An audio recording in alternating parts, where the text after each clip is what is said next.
The glass shattered against the marble floor, sending crystal fragments dancing across the pristine surface like fallen stars. Theodore's weathered hands trembled as he stared at the broken pieces of what had once been his most prized possession, a vintage whiskey decanter that had belonged to his father. "Mr. Theodore, are you all right?" Martha, his housekeeper, rushed into the study, her eyes wide with concern. He waved her away, his jaw clenched tight. The phone call had ended badly. Again. His son's voice still echoed in his ears, cold and unforgiving. "I don't need your money and I don't need you." 8 years. 8 long years since they'd spoken face to face, and still every attempt at reconciliation crumbled like autumn leaves. Theodore picked up another glass from his desk, watching the amber liquid swirl as his hands shook with suppressed emotion. The afternoon sun streamed through the floor-to-ceiling windows of his riverside mansion, casting long shadows across the room, filled with priceless art and empty memories. At 72, Theodore had everything money could buy and nothing that truly mattered. His phone buzzed, another business call, another deal to close. Another day drowning in the mechanical rhythm of wealth accumulation that had consumed his life and destroyed his family. "Sir, there's a problem at the gallery," Martha called from the doorway.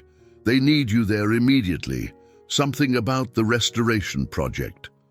Theodore straightened his tie, composed his face into the mask of controlled authority he wore like armor, and headed for the door. The art gallery downtown had been his latest project, a desperate attempt to fill the void where his heart used to be. The autumn air bit at his face as he stepped outside, leaves swirling in angry spirals around his feet. The city buzzed with its usual chaos, people rushing past each other like strangers in a dance they'd never learned properly. At the gallery, the news was worse than expected. The restoration of his prized painting, a family portrait from the 1800s, had been botched. Years of careful preservation work destroyed by incompetent hands. How did this happen? Theodore's voice cut through the gallery like a blade. The young curator stammered, "Sir, the new restoration specialist, he used the wrong chemical mixture. We caught it too late." Theodore stared at the damaged canvas, seeing his own reflection in the cracked paint. Another piece of his past, ruined, another connection to better times, severed. He left the gallery without another word, his footsteps echoing in the empty corridors, like the ghost of conversations he'd never have again. The streets seemed noisier, more chaotic than usual. Everyone had somewhere to go, someone to see. Something that mattered. That's when he saw him. A small boy, maybe 7 years old, sat on the stone steps of the public square, clutching a worn backpack against his chest. His dark hair fell across his forehead, and his eyes, red-rimmed and frightened, searched the crowd desperately. Theodore had spent decades training himself to walk past human suffering without flinching. In business, sentiment was weakness. Compassion was costly, but something about this child made his feet stop moving. The boy looked up, and Theodore felt the world tilt on its axis. Those eyes, that jawline. The way the child's lower lip trembled with barely contained tears. It was like looking into a mirror that reflected not his present, but his past. "Are you lost?" The words escaped before Theodore could stop them. The boy nodded, wiping his nose with his sleeve. "I can't find my mama. We got separated at the subway station. There were so many people, and I turned around and she was gone." Theodore's chest tightened. "What's your name?" "Jamie." The boy's voice was small but brave. "My mama works at the cultural center. She was taking me to see her work, but I got scared when the train was so crowded." The cultural center. Theodore knew it well. He'd donated money there years ago, back when he still believed charity could buy redemption. "Come on," Theodore heard himself saying. "Let's find your mother." As they walked, Jamie's small hand somehow found its way into Theodore's weathered palm. The touch was electric, unfamiliar, terrifying in its simple trust. "Are you somebody's grandpa?" Jamie asked, looking up with curiosity that pierced through Theodore's carefully constructed walls. "No," Theodore replied, his voice rougher than intended.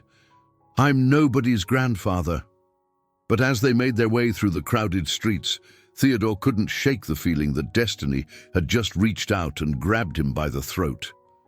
This boy, with his familiar smile and trusting eyes, was about to change everything. The cultural center loomed ahead, its glass facade reflecting the dying light of day. Inside those walls waited answers to questions Theodore hadn't even known he was asking. Jamie squeezed his hand tighter. "Thank you for helping me find my mama." Theodore looked down at the child, whose smile could have been carved from his own memories, and felt something crack open in his chest. Something that had been frozen solid for 8 long, lonely years. The cultural center's lobby buzzed with controlled chaos, artists carrying canvases, musicians tuning instruments, and the soft murmur of creative minds at work.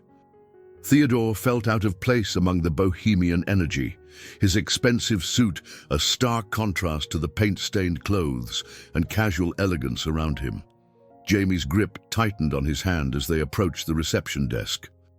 A young woman with purple-streaked hair looked up with a warm smile that faltered slightly when she saw Theodore's imposing presence. "We're looking for this boy's mother," Theodore said, his business voice automatically taking charge. "She works here. Her name is—" He stopped, realizing he hadn't asked. "Sarah," Jamie supplied helpfully. "My mama's name is Sarah, and she helps with the music programs." The receptionist's eyes lit up with recognition. "Oh, you mean Sarah from the Community Outreach Department. She's probably in Studio C. Let me call her." As they waited, Jamie wandered to a nearby piano, his small fingers dancing across the keys with surprising skill. The melody that emerged was hauntingly beautiful, a simple tune that seemed to carry more emotion than most symphonies Theodore had heard. "You play well," Theodore observed, moving closer. Jamie beamed with pride. "Mama says I have the same ear as my daddy. She says music is in my blood, like a secret language that only some people can speak." The words hit Theodore like a physical blow. Only one person had ever described music that way to him. Only one person had believed that melody was a language more honest than words. His son, the same son who had inherited Theodore's love for classical piano. The same son who had once filled their house with music until the day Theodore destroyed it all with his stubborn pride and impossible demands. "Jamie!" A woman's voice cut through the lobby, sharp with relief and terror. Theodore turned and time stopped. Sarah stood in the doorway of Studio C, her face a canvas of emotions, relief at seeing her son safe, confusion at his companion, and something else, something that looked dangerously like recognition. She was beautiful in the way that life and struggle could make a person beautiful, not the polished perfection that money could buy, but the deep, genuine radiance that came from surviving hardship with grace intact. Her dark hair was pulled back in a simple ponytail, and her clothes were modest but clean. "Mama!" Jamie ran to her, and she swept him into her arms, holding him as if he might disappear again. Over the boy's head, her eyes met Theodore's, and he saw the exact moment when recognition dawned. Her face went pale, then flushed with something between anger and fear. "Thank you," she said stiffly, the words forced through lips that barely moved. "For bringing him back." Theodore wanted to speak, wanted to ask the 1,000 questions burning in his throat, but Jamie was already chattering excitedly about their adventure. "Mama, this is Mr. Theodore. He found me at the square and helped me look for you. He's really nice, and he knows about music too. He said I play well." Sarah's smile for her son was genuine and warm, but when she glanced at Theodore, it froze into polite distance. That's wonderful, sweetheart. Now we need to get home. It's getting dark. She gathered Jamie's backpack and jacket with quick, efficient movements, clearly eager to leave. Wait, Theodore found his voice. Perhaps Jamie would like piano lessons. I have a piano at home that nobody plays anymore. It would be good to hear music in the house again. The offer surprised even him. He hadn't planned to say it, but watching Jamie's face light up made it feel like the most natural thing in the world. That's very generous, Sarah said carefully, but we couldn't possibly. Please, Mama. Jamie's eyes were wide with hope. I promise I'll practice every day. And Mr. Theodore has such a big, beautiful house. He showed me pictures on his phone while we were walking. Theodore hadn't shown him any pictures, but he didn't correct the boy's innocent exaggeration. Instead, he found himself saying, "No charge, of course. Consider it community service." Sarah studied his face, clearly torn between her instincts to protect her son and her desire to give him opportunities she couldn't afford. "I would need to be present for any lessons," she said finally. "And we would need to discuss this properly before making any decisions." "Of course." Theodore reached into his wallet and pulled out a business card, writing his personal number on the back. "Think about it. Jamie has real talent. It would be a shame to waste it." As Sarah took the card, their fingers brushed briefly. The contact sent an unexpected shock through Theodore's system. Not romantic, but something deeper. Recognition, connection. The ghost of a relationship that had been torn apart by his own stubbornness. "Come on, Jamie," Sarah said, tucking the card into her purse without looking at it. "We need to catch the bus. Bye, Mr. Theodore." Jamie waved enthusiastically as his mother led him toward the exit. "Thank you for helping me." Theodore watched them disappear into the evening crowd, his mind reeling with possibilities and implications. Sarah's reaction had confirmed his growing suspicion, but it also raised new questions that made his chest tight with anxiety. He pulled out his phone and scrolled to a contact he hadn't called in months, his private investigator. Some truths were too important to be left to chance, and some secrets were too dangerous to remain buried. As he walked back to his car, Theodore couldn't shake the image of Jamie's smile or the sound of his laughter. For the first time in 8 years, his empty house didn't feel like a refuge. It felt like a prison. He might finally be ready to escape. The private investigator's office smelled like stale coffee and broken dreams. Theodore sat across from Marcus, a man whose face had been weathered by too many secrets and not enough sleep. The manila folder between them seemed to pulse with dangerous potential. "You sure you want to know this, Mr. Theodore?" Marcus asked, his fingers drumming against the desk. "Some doors, once you open them, you can't close again." Theodore's jaw tightened. 3 sleepless nights had passed since he'd met Jamie and Sarah. 3 nights of staring at the ceiling, playing that moment over and over when recognition had flashed in Sarah's eyes like lightning in a dark sky. "Open it."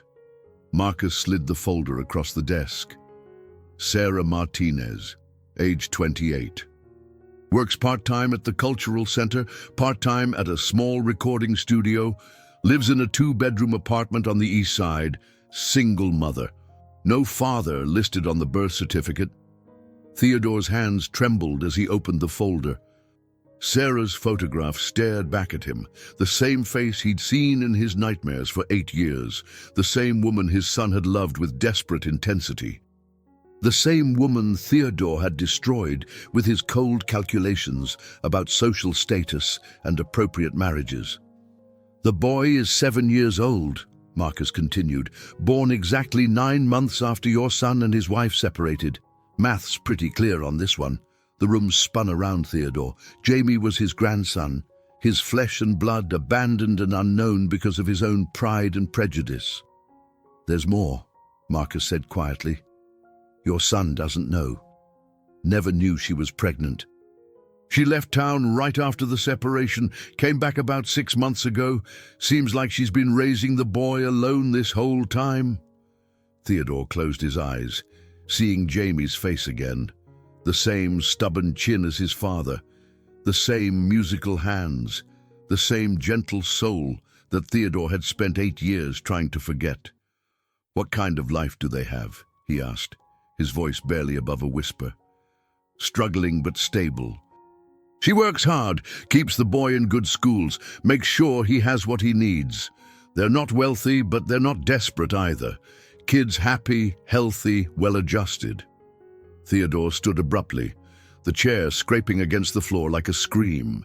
He'd spent 8 years building walls around his heart, convincing himself that his son was better off without him. Now he discovered that his grandson, his own blood, had been growing up in the same city, learning to play piano, carrying the family gift for music that Theodore had spent decades perfecting. "I need you to keep monitoring the situation," he said, his business voice returning like armor. "Discreetly, I don't want them to know they're being watched." "What are you planning, Mr. Theodore?" Theodore paused at the door, his hand on the brass handle. "I'm going to do something I should have done 8 years ago. I'm going to try to make things right." The drive home felt eternal. Every red light, every slow car, every obstacle between him and his empty house seemed designed to torture him with his own thoughts. He'd been a fool, a proud, stubborn fool who had chosen social expectations over his son's happiness. His mansion felt different when he walked through the front door. The silence that had once comforted him now seemed accusatory. Every perfect room, every priceless painting, every symbol of his success mocked him with its emptiness. He found himself in the music room, staring at the grand piano that had been silent for years. His fingers found the keys automatically, and the melody that emerged was something he hadn't played since his son was Jamie's age. A lullaby that had once filled the house with warmth and love. The doorbell interrupted his playing.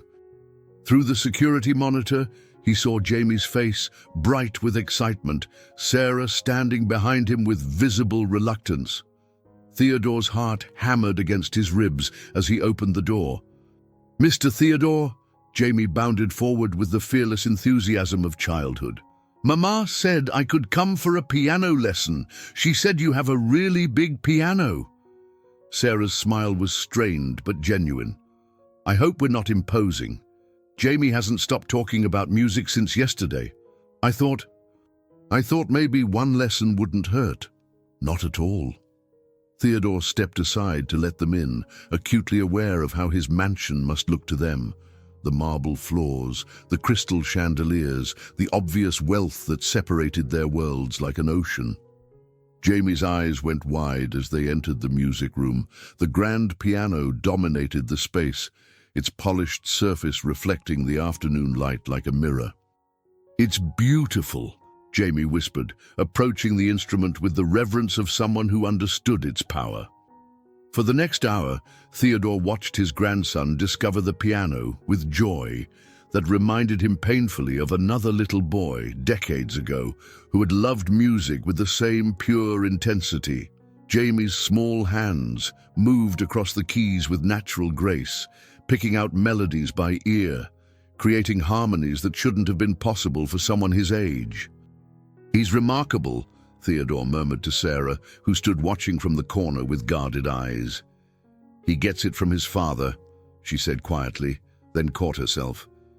"I mean, he's always been musical."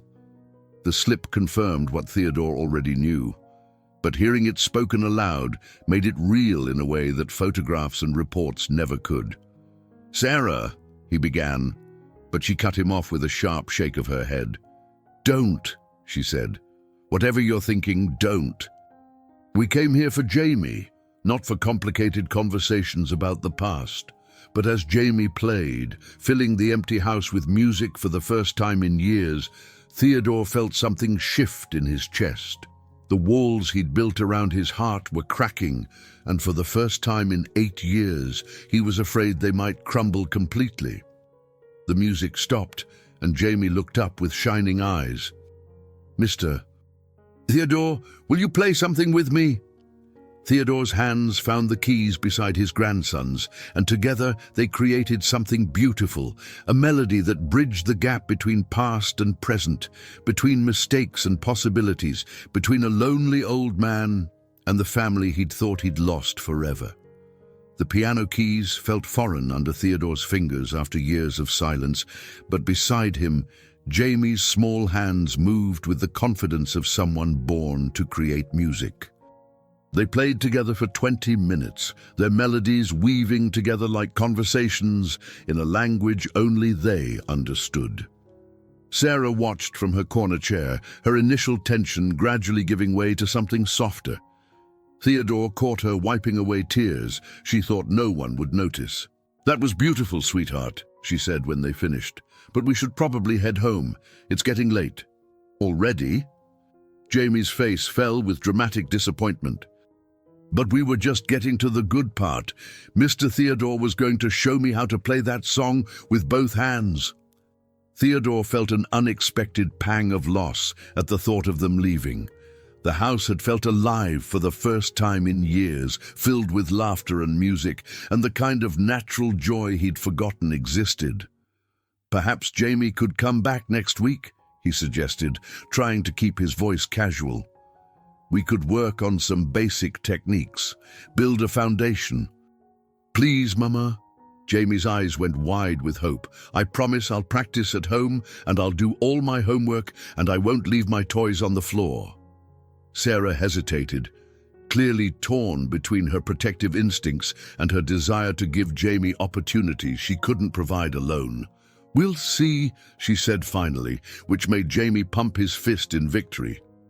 As they gathered their things, Jamie suddenly turned back to Theodore with the serious expression children wear when they're about to say something important. "Mr. Theodore, are you lonely in this big house all by yourself?" The question hit Theodore like a physical blow. Out of the mouths of babes came truth that adults spent lifetimes avoiding. "Sometimes," he admitted, surprising himself with his honesty. "Well, you don't have to be lonely anymore," Jamie declared, with the absolute certainty of childhood. "You can be our friend, right, Mama?" Sarah's smile was complicated, full of emotions Theodore couldn't read. "Right, baby. Mr. Theodore is our friend now." After they left, Theodore wandered through his mansion like a ghost haunting his own life.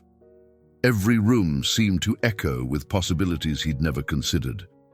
In the music room, he sat at the piano and tried to recapture the magic he'd felt playing with Jamie, but the keys felt cold and lifeless under his solo fingers. That night, he called his son. The phone rang 4 times before connecting to voicemail. His son's voice, formal and distant. "You've reached David. Leave a message."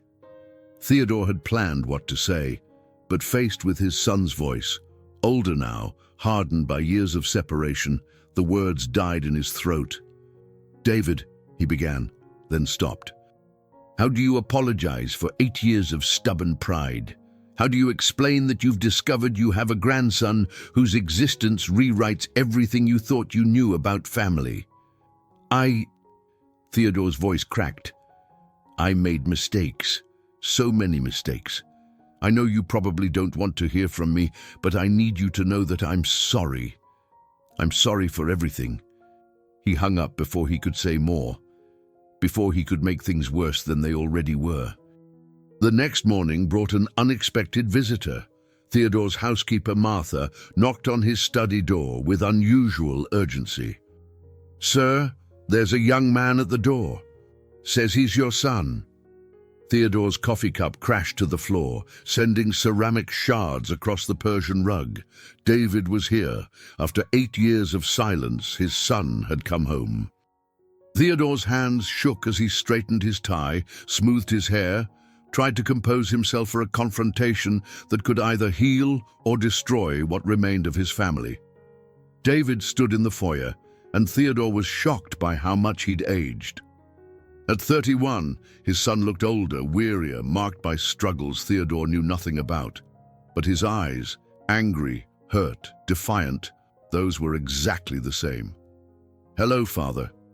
The word was spoken like an accusation, cold and formal. "David." Theodore's voice came out rougher than intended. "Thank you for coming. I got your message." David's hands were clenched at his sides. 8 years of silence, and now you're sorry. What changed? Theodore wanted to tell him about Jamie, about discovering he had a grandson, about the music and laughter that had filled his empty house. But looking at his son's face, closed off, armored with years of resentment, he realized that some truths might be too dangerous to reveal. "I realized I was wrong," Theodore said simply, "about everything, about Sarah, about your marriage, about what matters in life." David's laugh was bitter. "Sarah? You destroyed my marriage, and now you want to talk about Sarah? I know I hurt you both. I know I made unforgivable choices. You don't know anything." David's voice rose, filling the mansion with echoes of old pain. "You have no idea what you destroyed. What I lost because of your pride and your need to control everything." Theodore felt his own defenses rising, the old patterns of argument and counter-argument that had destroyed their relationship 8 years ago. But then he thought of Jamie's smile, of small hands on piano keys, of laughter in empty rooms. "You're right," he said quietly. "I don't know. But I want to learn. I want to understand." David stared at him, clearly thrown by this unexpected surrender. "It's too late for that," he said finally. "Some things can't be fixed with apologies and good intentions." As David turned to leave, Theodore felt panic rise in his chest. He was losing his son again, and this time he was losing a grandson he'd barely begun to know. "Wait," he called out. "Please, just wait." David paused at the door, his back still turned. "What if I told you there was something you didn't know? Something that might change how you see things?" His son's shoulders tensed. "What kind of something?" Theodore closed his eyes, knowing he was about to step off a cliff with no guarantee of landing safely. "Something about Sarah, something about what happened after you separated." David turned slowly, his face a mask of suspicion and barely controlled anger. "What about Sarah?" Theodore felt the weight of the moment pressing down on him like a physical force. Everything he said in the next few minutes would either rebuild their relationship or destroy it completely. "She came back to town 6 months ago," Theodore began carefully. "She's working at the cultural center." "I know that." David's voice was flat, dangerous. "I've seen her around. We don't talk." "There's something else." Theodore's mouth felt dry as desert sand. "Something she never told you." David's eyes narrowed. "Stop playing games. If you have something to say, say it." Theodore walked to the window, staring out at the garden, where Jamie had said plants got sad when no one talked to them. The boy's innocent wisdom seemed to mock the adult complications that had torn his family apart. "She has a son," Theodore said quietly. "A 7-year-old boy named Jamie." The silence that followed was deafening. Theodore could hear his own heartbeat, could hear the distant sound of traffic, could hear the subtle hum of the air conditioning system. But from David, nothing. When he finally turned around, his son's face had gone pale. "A son," David repeated, his voice barely above a whisper. "Yes." 7 years old? "Yes." David's hands began to shake. Theodore watched his son do the same mathematical calculation he'd done in the investigator's office, watched the moment when understanding dawned like a terrible sunrise. "He's mine." It wasn't a question. Theodore nodded. David sat down heavily in the nearest chair, his head in his hands. "She was pregnant. When we separated, she was pregnant, and she never told me. She left town right after the divorce was finalized. Came back recently. The boy doesn't know about you." "My son." David's voice broke on the words. "I have a son, and I don't even know him." Theodore wanted to comfort his child, wanted to bridge the gap between them with shared understanding, but he was terrified of making things worse. "How do you know all this?" David looked up, his eyes red with unshed tears and growing anger. "Have you been spying on them?" "I met the boy by accident. He was lost and I helped him find his mother." The resemblance was striking. "You've met my son." David's voice was getting dangerously quiet. "You've met my son and I haven't." Theodore realized he was walking through a minefield where every step could trigger an explosion. "David, I know how this sounds. You know nothing!" David shot to his feet, his face flushed with rage. "You destroyed my marriage, drove away the woman I loved, and now you've somehow inserted yourself into my son's life while I don't even know he exists." "It wasn't planned.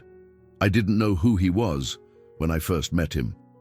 But you figured it out, and instead of telling me immediately, you decided to play grandfather while keeping me in the dark." Theodore felt his own temper rising, the old patterns of conflict reasserting themselves like muscle memory. "I was trying to figure out the best way to handle the situation. The best way," David's laugh was harsh and bitter, "the best way was to tell me I had a son the moment you suspected it. I wanted to be sure. You wanted to control the situation, just like you always do, just like you did when you decided Sarah wasn't good enough for this family." The words hung in the air between them like smoke from a fire that had never really been extinguished. Theodore sank into his chair, feeling every one of his 72 years. "You're right.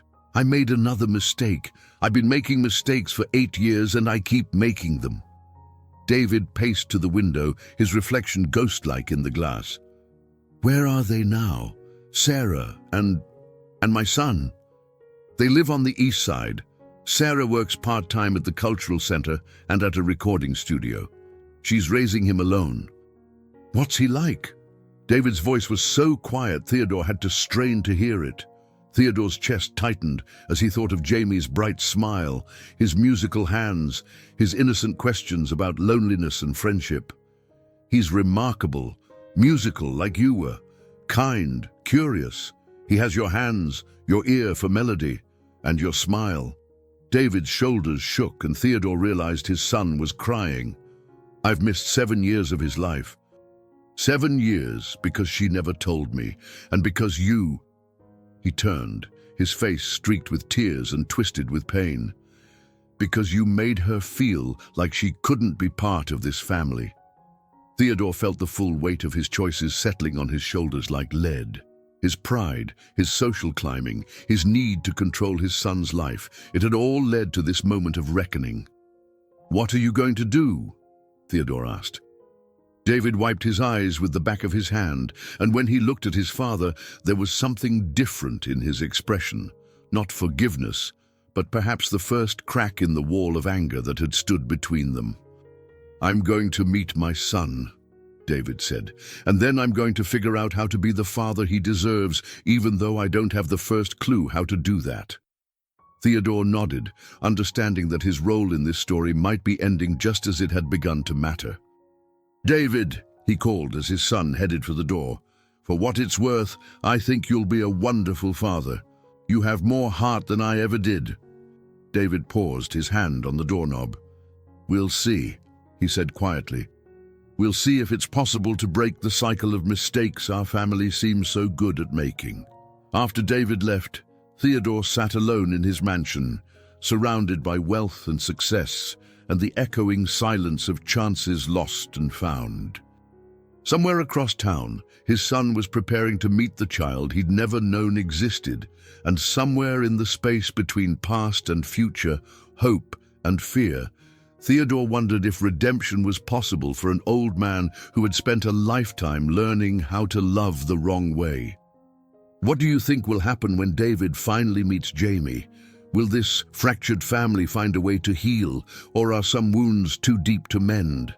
If this story touched your heart, please give it a thumbs up, share your thoughts in the comments below, and don't forget to subscribe for more emotional journeys that prove it's never too late for second chances.